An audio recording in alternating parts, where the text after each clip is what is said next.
adalah Allah kami di hidup. Yesus. Kasih Yesus.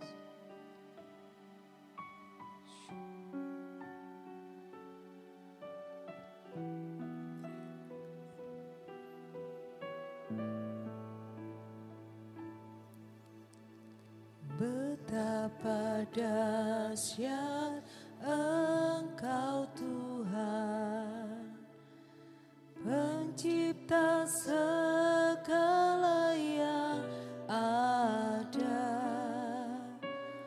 dulu sekarang sampai selamanya. Hanya Engkau Tuhan, tak terselami pikiranmu, tak terukur panjang setiamu, dulu sekarang sampai selamanya. Hanya Engkau Tuhan, ku sembah Engkau Yesus. Hanya Engkau Allah di hidupku, tiada yang lain, hanya Kau, hanya Engkau Tuhan selamanya. Kau tetap Allah, walau dunia semua bergoncang, tak tergoyahkan, Kau tetap Allah.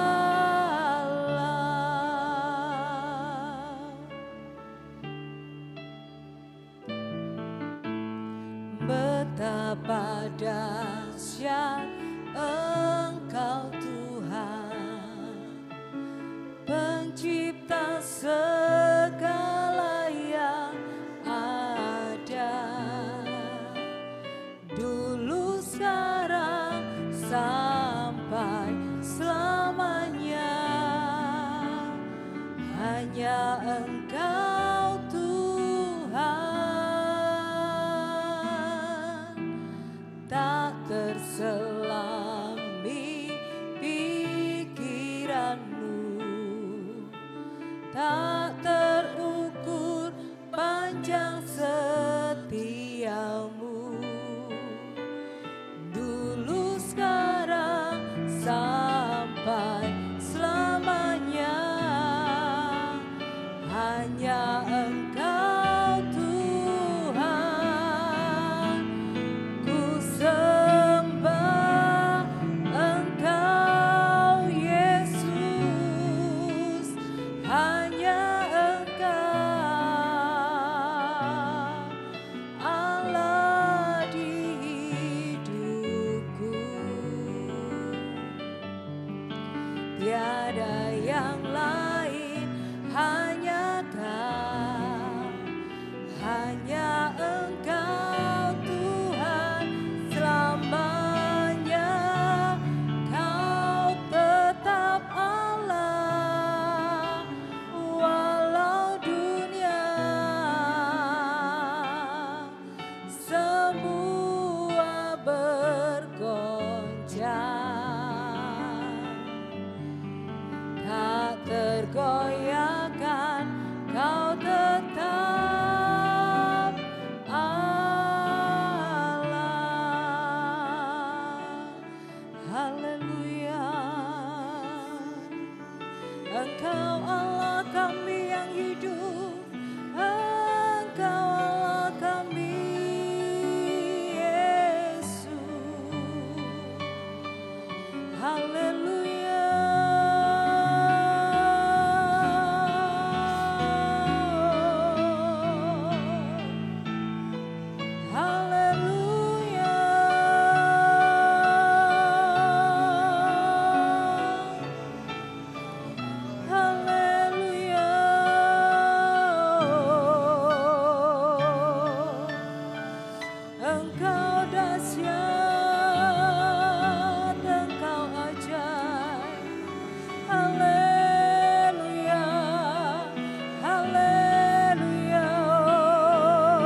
Haleluya.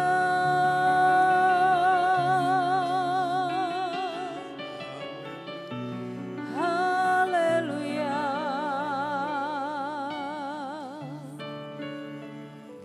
Shikaranamo. Haleluya.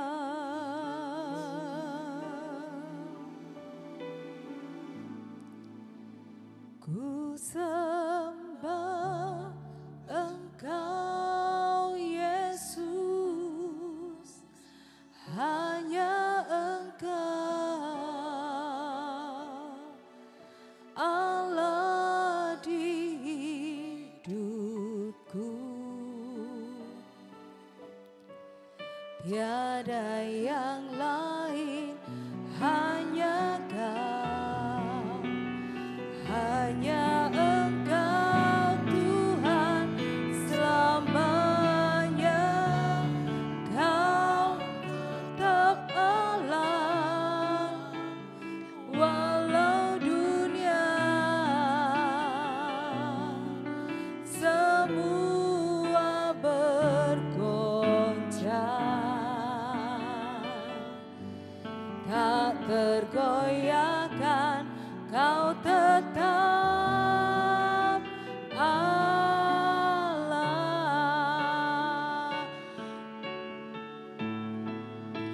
Ku sembah Engkau Yesus,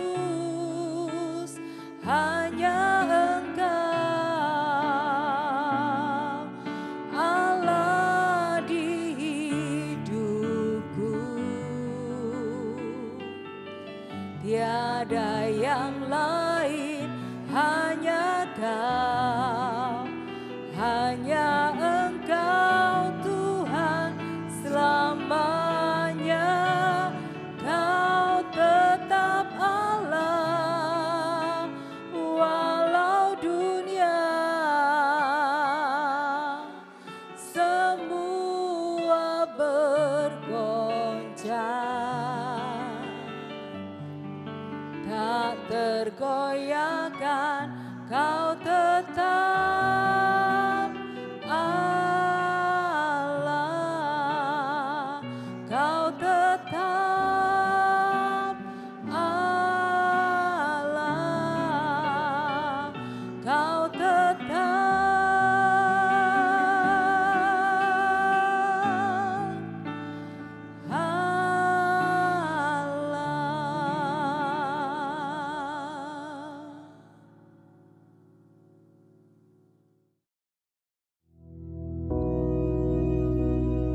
Bapa kami yang di surga, dikuduskanlah namamu, datanglah kerajaanmu, jadilah kehendak-Mu di bumi seperti di surga. Berikanlah kami pada hari ini makanan kami yang secukupnya, dan ampunilah kami akan kesalahan kami, seperti kami juga mengampuni orang yang bersalah kepada kami. Dan janganlah membawa kami ke dalam pencobaan, tetapi lepaskanlah kami daripada yang jahat. Karena Engkaulah yang empunya kerajaan dan kuasa dan kemuliaan sampai selama-lamanya. Amin.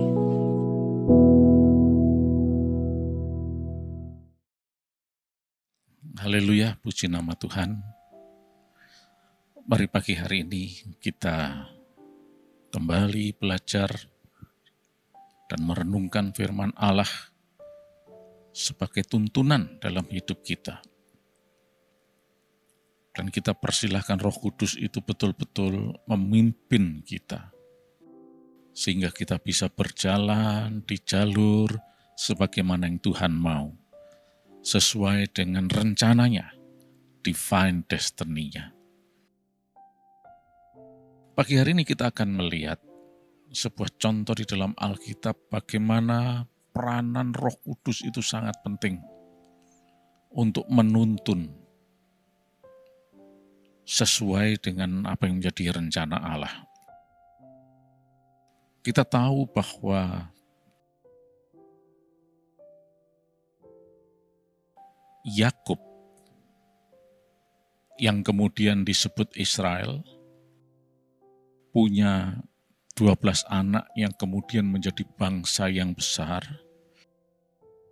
terdiri dari 12 suku. Dan sampai hari ini. Dan ini sesuai dengan rencana Allah kepada Abram, kakek Yakub. Abram kita tahu punya anak Ishak, kemudian punya anak Yakub. Ya, lengkapnya Yakub dan Esau. Sedangkan Ishak anak tunggal tentunya di situ ya. Nah, Tuhan sudah berjanji kepada Abram, kamu akan nanti mempunyai keturunan yang sangat banyak. Bahkan digambarkan seperti bintang di langit dan seperti pasir di laut banyaknya. Dan kemudian betul ternyata ini terjadi.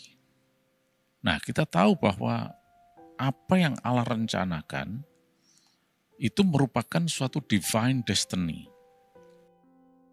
Dan ini harus digenapi. Akan tetapi ini bukan suatu sesuatu yang barang jadi. Ini sesuatu yang merupakan progres. Sesuatu yang berproses terus-menerus, karena ini suatu perjalanan. Nah, di dalam perjalanan demi supaya rencana Allah itu bisa tergenapi, maka perlu adanya penuntun. Ya. Nah, di sini kita akan melihat, coba kita baca di dalam Kejadian pasal yang ke-24, ya. Bagaimana Ishak anak Abraham itu kemudian menikah dengan Ribka dan kemudian punya anak Yakub tadi yang kemudian menjadi bangsa yang besar terdiri 12 suku itu. Nah, akan tetapi kita lihat detailnya sekarang. Bagaimana pernikahan Ishak dan Ribka ini bukan sesuatu yang terjadi begitu saja. Ayo coba kita baca sekarang ya. Mulai ayat 1. Adapun Abraham telah tua dan lanjut umurnya serta diberkati Tuhan dalam segala hal.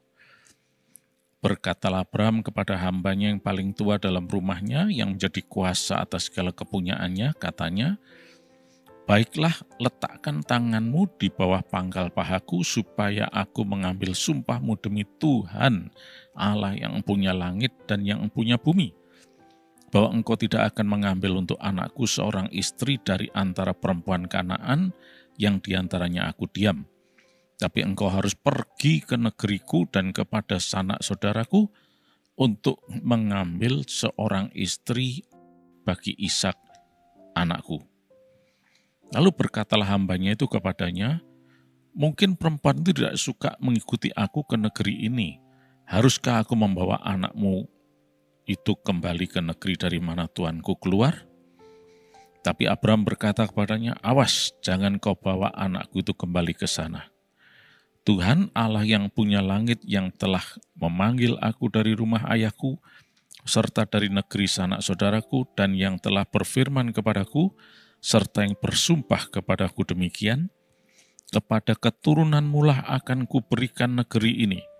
Dialah juga yang akan mengutus malaikatnya berjalan di depanmu, sehingga engkau dapat mengambil seorang istri dari sana untuk anakku. Sampai di sini dulu pembacaan kita. Nah, di sini kita lihat pada awalnya Abraham mengutus orang kepercayaannya. Dan kalau kita cek itu di dalam pasal 15 ayat yang kedua, dia bernama Eliezer. Yang berarti my help is God. God is my help. Atau my God is the helper. Ya. Tuhan adalah penolongku. Allahku adalah penolong. Nah, Eliezer diperintahkan Abraham untuk cari mantu. Artinya istri untuk Ishak di negeri Aram Mesopotamia. Waktu itu daerah termasuk Kanaan. Nah, ini bukan sesuatu yang mudah. Di mana, siapa, dan sebagainya, ini bukan sesuatu yang gampang.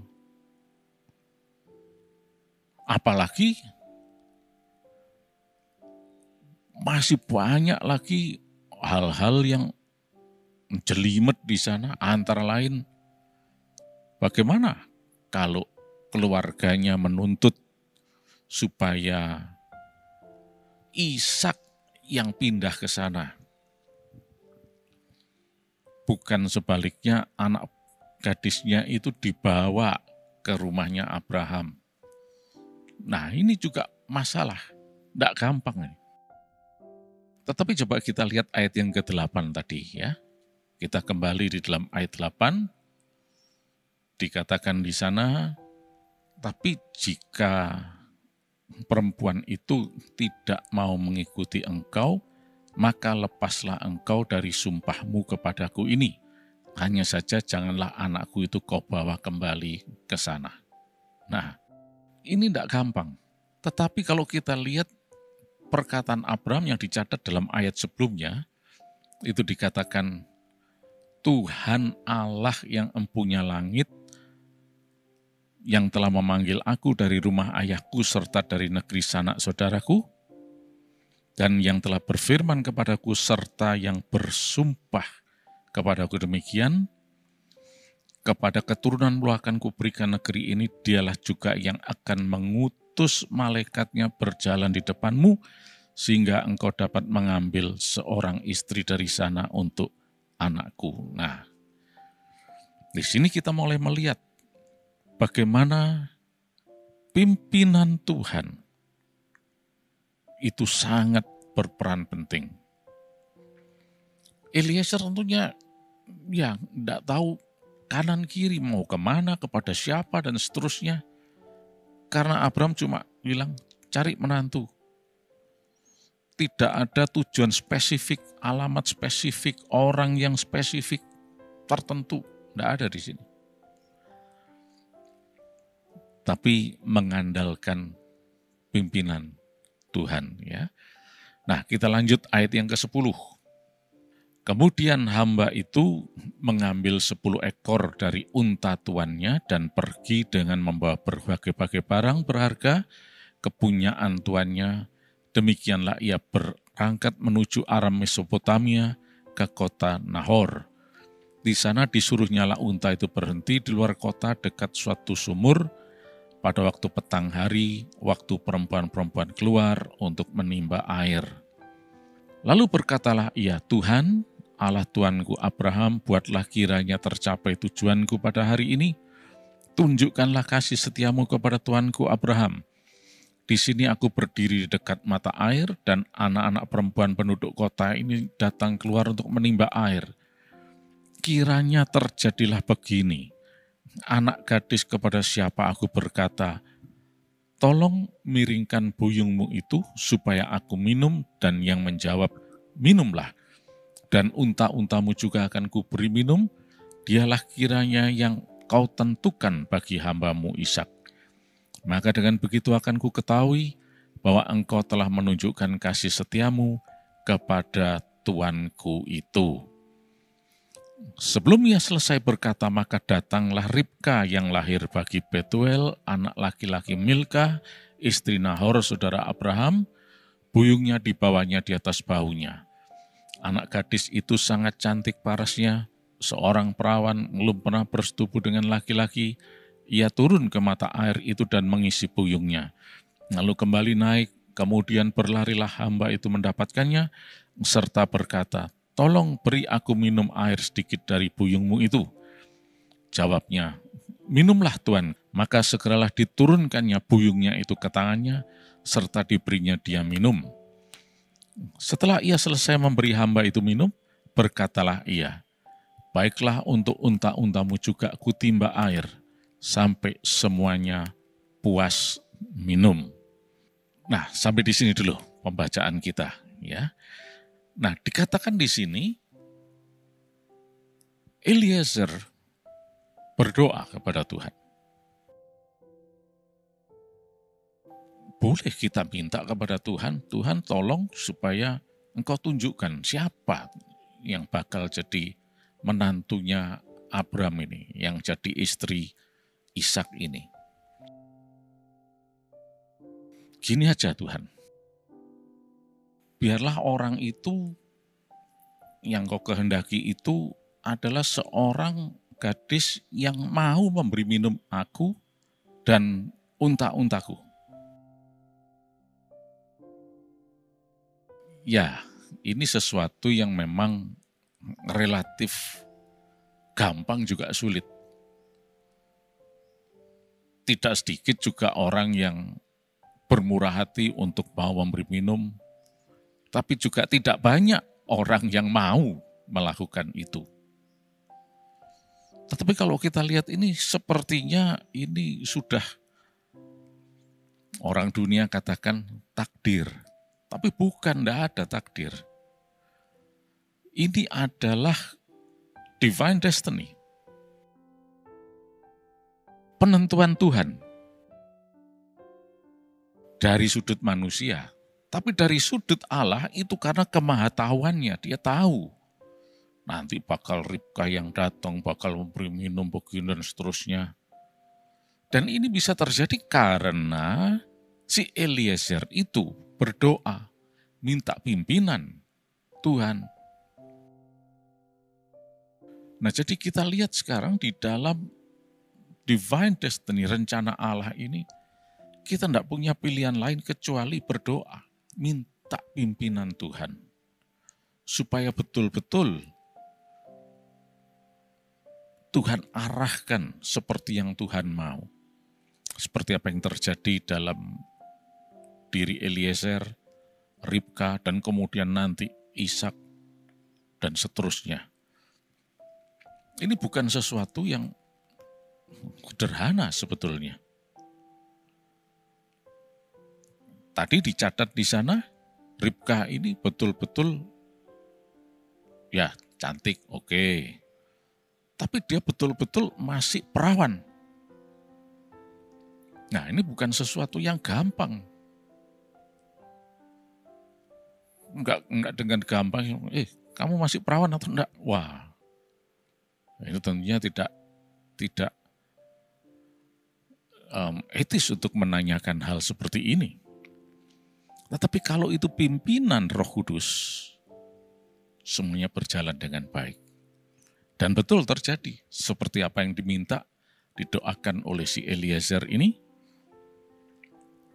semuanya terjadi. Bagaimana Ribka mengambil minum dan seterusnya. Dan kalau kita lanjut di dalam ayat yang ke-21 ya, dikatakan begini.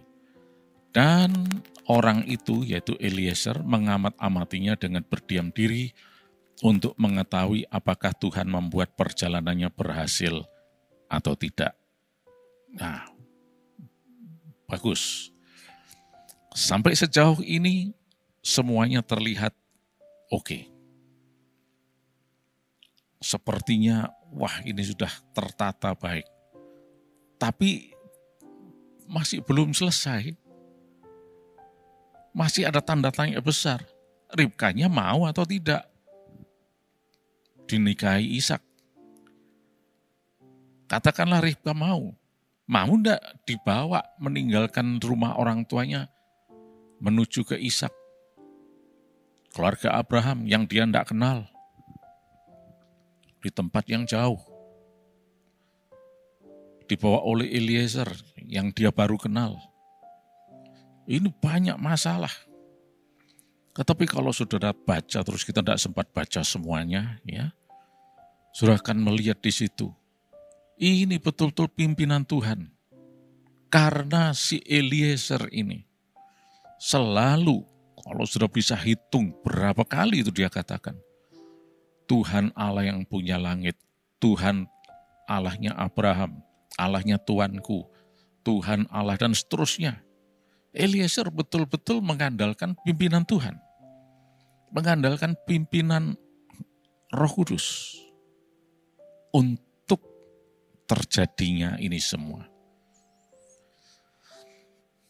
Dan kemudian singkatnya nanti saudara bisa baca, ya, tentunya dia diberi hadiah, ya, emas, perak, anting-anting dan seterusnya, sebagaimana layaknya kalau mau ngunduh mantu. Dan dia dibawa pulang ke rumah orang tuanya, yaitu Betuel. Dan kalau saudara lihat tadi, Betuel ini anaknya Nahor dan Milka. Itu bisa saudara lihat di dalam pasal 11, ayat yang mulai ayat yang ke-27 sampai akhir, ya. Bagaimana Abraham punya saudara namanya Nahor, juga Haran, bapaknya bernama Terah, ya. Dan bagaimana Nahor ini kemudian menikah dengan Milka dan punya anak Betuel. Dan Betuel ini punya anak Ribka dan saudaranya laki-laki yang bernama Laban. Dan nanti kita tahu bagaimana Laban ini nanti juga berkaitan dengan cucunya Abraham, anaknya Ishak, anaknya Ribka juga, Yakub. Nah, kembali ke sini. Setelah ketemu dengan keluarganya, maka Eliezer mulai menyampaikan tujuan kedatangannya ke sana. Dan nanti kalau saudara baca juga, yang diceritakan adalah bagaimana Tuhan berkenan menuntun dia. Sampai akhirnya si Ribka ini tanpa argumentasi apapun menurut untuk diajak ketemu dengan Ishak dan menikahlah mereka. Dengan pernikahan ini, maka keturunan Abraham terus berlangsung sesuai dengan rencana Allah untuk menjadi bangsa yang besar. Nah, dari sini kita bisa melihat bahwa kita sangat butuh pimpinan Roh Kudus dalam kehidupan kita. Kita tahu rencana Allah adalah hari depan yang penuh harapan, maka kita sangat-sangat membutuhkan pimpinannya. Kita tidak bisa berjalan sendiri. Oleh karena itu mari sepanjang hari ini, biar kita sungguh-sungguh mengandalkan Roh Kudus dalam hidup kita. Oh haleluya, terima kasih Yesus, Kau Allah yang baik untuk kami. Tuntun kami Tuhan, sebagaimana Engkau menuntun Eliezer, dan kemudian bagaimana Ribka, dan akhirnya bisa berkeluarga dengan Ishak, dan sesuai dengan rencana-Mu Tuhan. Maka keturunan mereka menjadi bangsa yang besar. Terima kasih Yesus. Hari depan yang penuh harapan adalah untuk kami. Sepanjang hari ini berkat yang berkelimpahan terjadi Tuhan. Nama Yesus dipermuliakan. Kami sehat dan selalu memuliakan Tuhan. Dalam nama Yesus Kristus. Amin.